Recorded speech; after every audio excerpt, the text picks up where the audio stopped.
Hey, what's going on, everyone? Welcome into another exciting episode of Primetime News. We have got a viral reselling related story on TikTok this week that actually made it into the mainstream news and negative headlines for reselling in general. It's absolutely crazy. Let me show you the video that started this all off. A little thrift store here.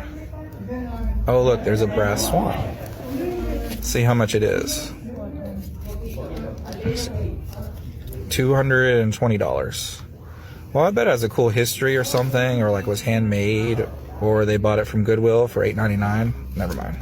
So this video was viewed 2 million times in just 4 days on TikTok, which led to this ridiculous title showing up in Newsweek. It says, antique store caught charging $220 for resold $8.99 Goodwill items, as if buying something low and selling it for high is a new concept and like that's something wrong and that people should feel guilty about. But I want to point out the fallacies about all of this because there's a lot of people who are brand new into reselling, or even those who've been around for a while and see headlines like this and hear things from friends and family to make them feel guilty about what they are doing, either for a hobby or for a profession. And you should not feel guilty about it one single bit, as long as what you're charging is consistent with the market value. And that's something that no one bothered to look at here.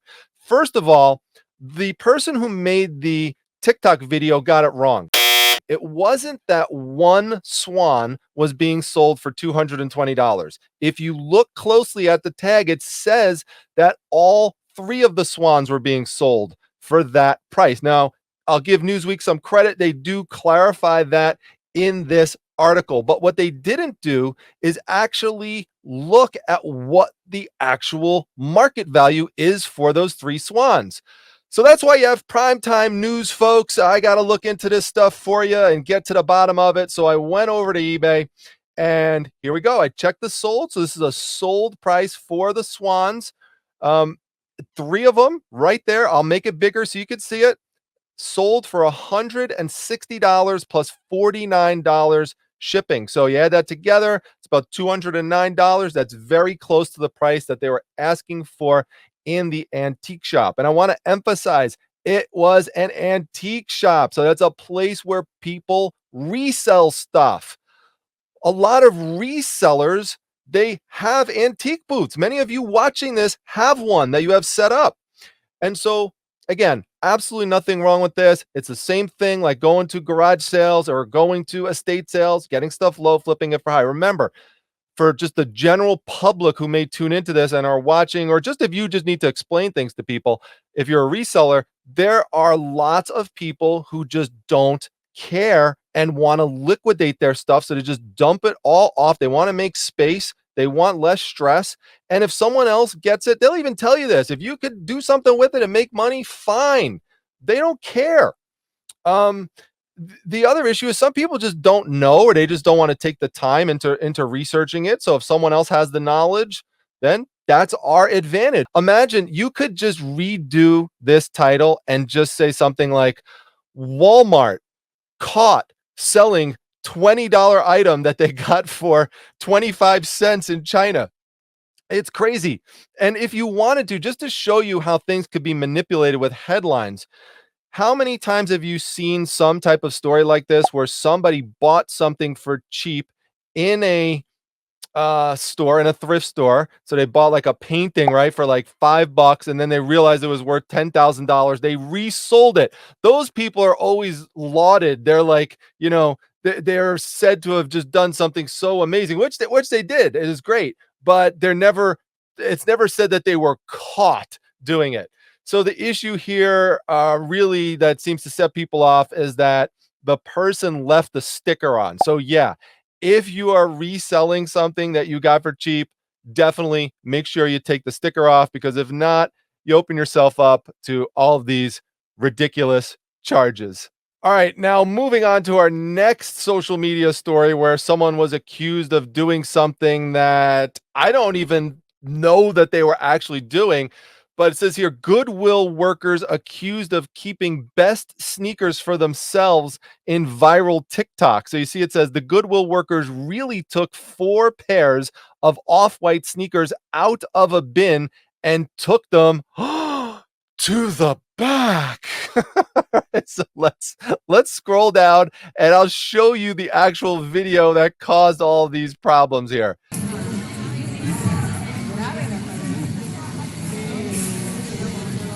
Oh, look at that. Oh, wow. I mean, really? Do people not understand that at Goodwills, they have workers there who skim things off of the top or dig into the bins to look for things that are more valuable so that they could put them on Shop Goodwill, or they might put them in a higher priced area of the store where they're selling more boutique types of items. They actually give them lists like this. Now, second of all, it should really not come as a shock to people that even if they were taking it for personal use, that there is a perk to most jobs that people have, that you get some kind of advantage for being an employee there.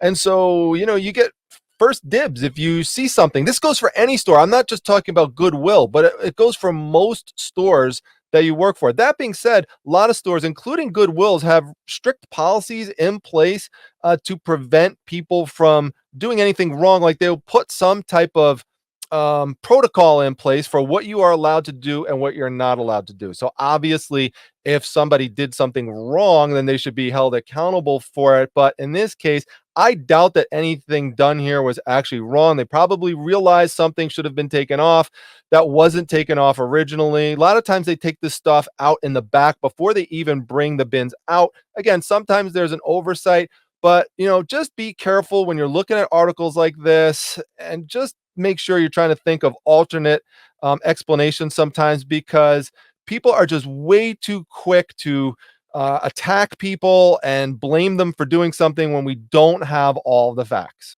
Now, that being said, there are instances where what you are seeing is very clear cut that it is wrong and you shouldn't do it, and it's criminal.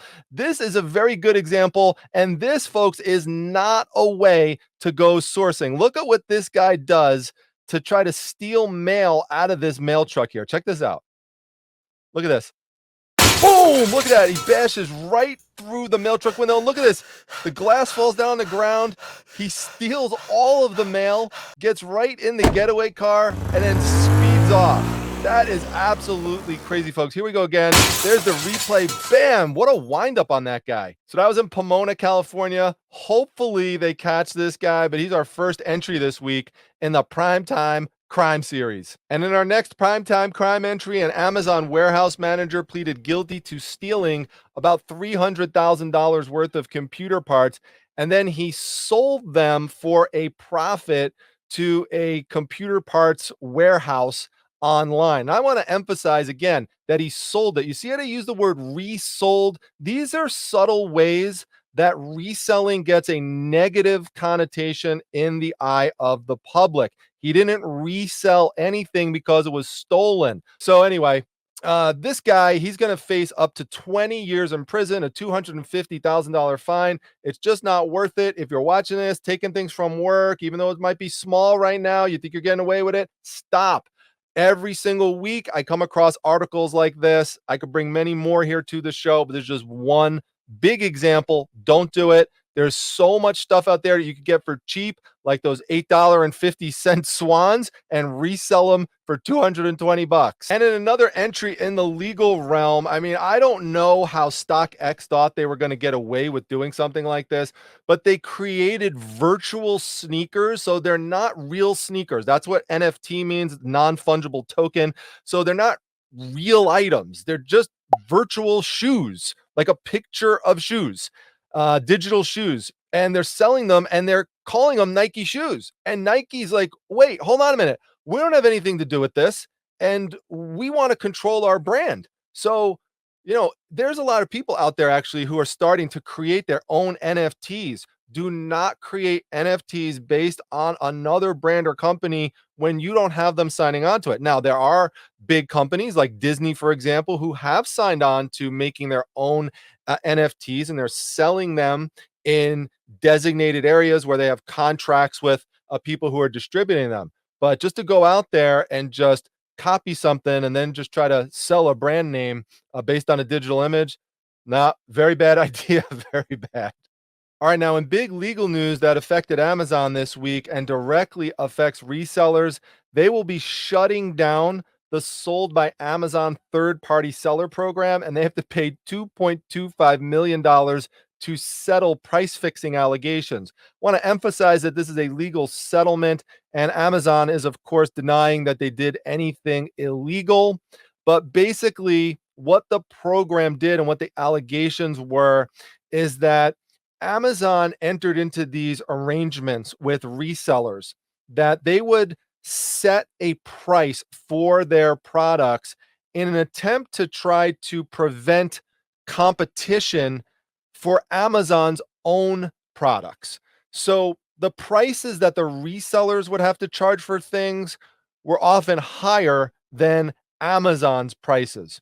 And Amazon's algorithm would modify the resellers' prices. So sometimes they would match it the price, for example, to what an external retailer would have. So from a consumer's perspective, the consumer would either have the option of paying the higher price to the reseller or paying a lower price for the Amazon product. And if the third party seller sold their product for a higher price than what the minimum was supposed to be, Amazon would actually split that extra, the profits on the extra, with the reseller. So Amazon was making out no matter what on this deal. So, but it is stopped now, and just goes to show Amazon is not invulnerable. Now, speaking of bad, we're going to get into another eBay glitch. It's maybe a new feature we need to have, which is the glitch of the week. I feel like eBay has so many glitches that even their glitches have glitches. But now, I should say, by the way, because I do cover some negative eBay stories, but I do want to emphasize that I do like eBay overall. I sell a lot on the platform, and I want to give them credit. They did help me this week with a Pokemon card scam. Someone was trying to do one of these switch outs in which they got one of my cards. They even left a negative feedback and said that I, sent them a bad card when I really didn't. And then they tried to send me back the fake one. And eBay stepped in. They took off the feedback and they didn't charge my account or anything like that. So it worked out very well. So I do want to thank eBay for that and just emphasize that not all things eBay are negative for sure, but they really have to work on fixing these bugs. Like, for example, when eBay updates the app, and as part of the update, you literally can't sell on it. That's bad. Like, see, those kind of things need to be tested out and fully checked before it's actually sent out to people. Now, it has subsequently been fixed, but you should know if you had app version 6.45, you need to update that to the newest version, which is 6.46. So just make sure you're updated correctly. If you're having any problems listing, that's why. Now, another eBay news, it used to be that you couldn't promote auctions. You could promote buy it nows, but not auctions. That has subsequently changed with this eBay Promoted Listings Express program that they have. But one of the things that I want you to be aware of, it's very, very important, is that if you go and purchase advertising through there with promoted listings for auctions, your ad for your promoted item is not, I want to emphasize this, is not going to show up in search. Well, where's it going to show up then? You're wondering, right? It's only going to show up as an advertisement within somebody else's listing for a similar product. Yes, you got that right. And yes, you got that right if you're thinking what that also means for your products. That means for your products, where someone has taken out an ad for something similar, they're going to see advertisements within your own listing for similar competing products. So let me show you an example of that. right over here, if we look at this DVD listing and we scroll down, look at this, similar sponsored items. Now, by the way, this also is for items that are buy it now. So those could go in here as well within somebody else's listings. But for buy it nows, they could also show up in the regular search results. But yeah, a lot of people don't look within their listings, after they like do maybe like a search for it and check it out and scroll down and see. A lot of people aren't aware of this. There you go again on the bottom, related sponsored items. How many of you knew about this? Were you aware that that's something that actually shows up in your listings?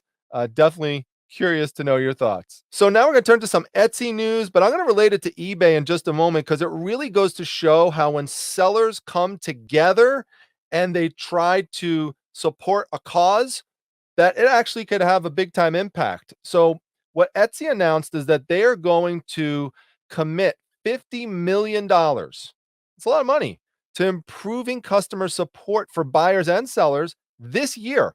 Why?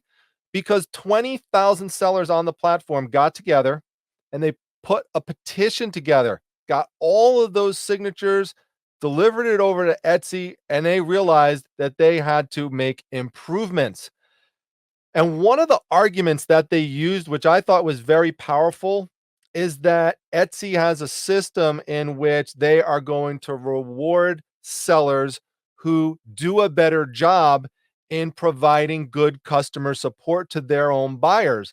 And so the sellers turned around and said, "Hey, Etsy, guess what?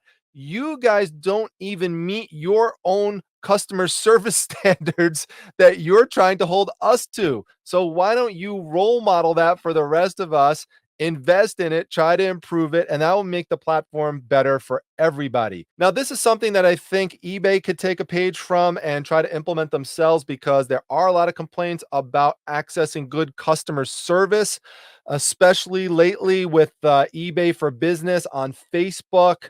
It's been more and more difficult for people to get in touch and get a response.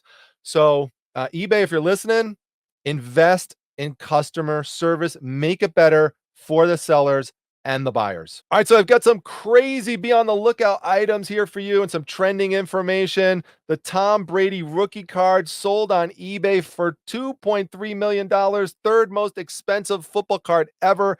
This follows his retirement announcement, but there's been a general effect on anything related to Tom Brady. The searches for him online have gone up like crazy on eBay and other reselling sites, and the prices are going up higher and higher and higher. So if you have any, I don't care what it is, any Tom Brady items, maybe you don't have the rookie card, but whatever you have, list it. This is the time to sell it because the tension on him is really big at this point. All right, now this is a valuable item as well, but it's not something that you would easily recognize. At least I wouldn't if you saw it in like a thrift store or something that someone gave away. But here is a working prototype of Intel's failed Larrabee graphics processing unit, which sold for $5,000 on eBay. Now, this just goes to show the advantage of having specialized knowledge in a niche area, because if you have that knowledge, then you could spot rare things like this if you ever come across them. So that Larrabee project failed.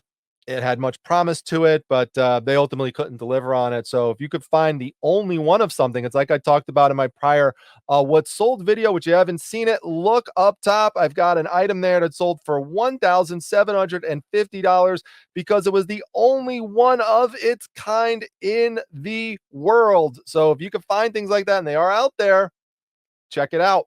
That's where you could bring in some big time money. And now this is also amazing. These are some Cracker Jack cards from 1914. There was someone who had the set of the cards and they sold for $1.3 million at auction. The cards are very difficult to find in really nice condition because if you think about it, the only way that people were able to get those cards were in the Cracker Jack boxes themselves.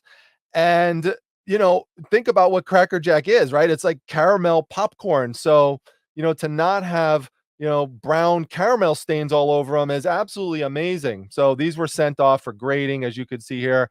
There we've got Ty Cobb. There we've got Chrissy Matheson, and then down below we've got a really cool Mickey Mantle card, just awesome. But in general, I mean, obviously the chances that we're going to go out and find Cracker Jack cards from 1914 are very, very low. But if you find old Cracker Jack cards or old Cracker Jack toys, period, they're very, very small. I actually have a whole bag of them that I found at an estate sale that I still need to list, but they are valuable depending on what you have. So definitely don't pass by those Cracker Jack items if you see them when you're sourcing. All right, now for all of you Golden Girl fans, you're going to love this story. I love the creativeness of people who sell on Etsy. This is a great example of it.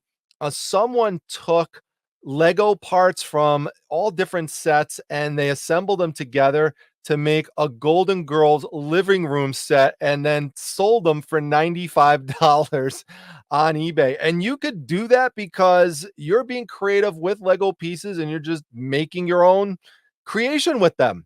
So, you know, it's just something that's very inspiring that you could do. It's obviously time consuming. And the problem, though, with this, even though it's a great idea, is that you've got to go and find these specific parts across all these different types of sets. So, you know, and they do take time to make. They cost $95, currently sold out, but the person who makes them is actively hunting to try to get more of those pieces and parts to make more sets. The other thing, though, about this, it is trending, so the popularity of it will be more associated with if, you know, something happened big in the news, like Betty White passing away, for example, is what brought a lot of attention in this, but it also helped to spur the idea behind this as well. So, anyway, if you're interested in it, just type the article title in to Google, and or you could just go over to Etsy, type in Golden Girls Lego set, and you'll find it.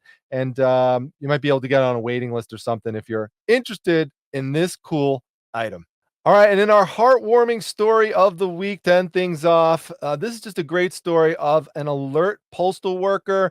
And, you know, I want to mention this because it's not just about being an alert postal worker. It's also about being an alert neighbor, because what the postal carrier recognized was that this woman who she was delivering mail to was having mail pile up, and she also wasn't putting out new mail to be sent out. And so after noticing this for a few days, she called for a wellness check, and someone came over to the house and found that the woman was dehydrated, collapsed on the floor. She was like faintly calling out for help, and saved this person's life, because this is after about 4 days that the woman was found on the ground in the house. She was in her 80s. So definitely, you know, be alert on what's going on with your neighbors. And if you have an elderly relative, by the way, make sure that you have one of those like life alert bracelets on them or something, or necklaces where they could just easily call for help. I know I said life alert. I don't care what company specifically it is. I don't work for any of those companies, but just as a general safety thing, those things could definitely be a lifesaver for sure. All right, everyone. Well, that's another episode of Primetime News. I hope you enjoyed it. If you would like to support the newscast, you could do that by becoming a member of the channel. There's lots of perks, even perks related to news, because any pre-recorded video like this that I make that I don't premiere, and I don't premiere my news videos, you get early access to them. So it's perfect if you are a news junkie. The link to that is down in the description section and also on the main page of the channel. Just click that join button. Anyway, folks, I hope you enjoyed it. I'll see you back at the next one. Don't forget to leave your comments down below. Take care.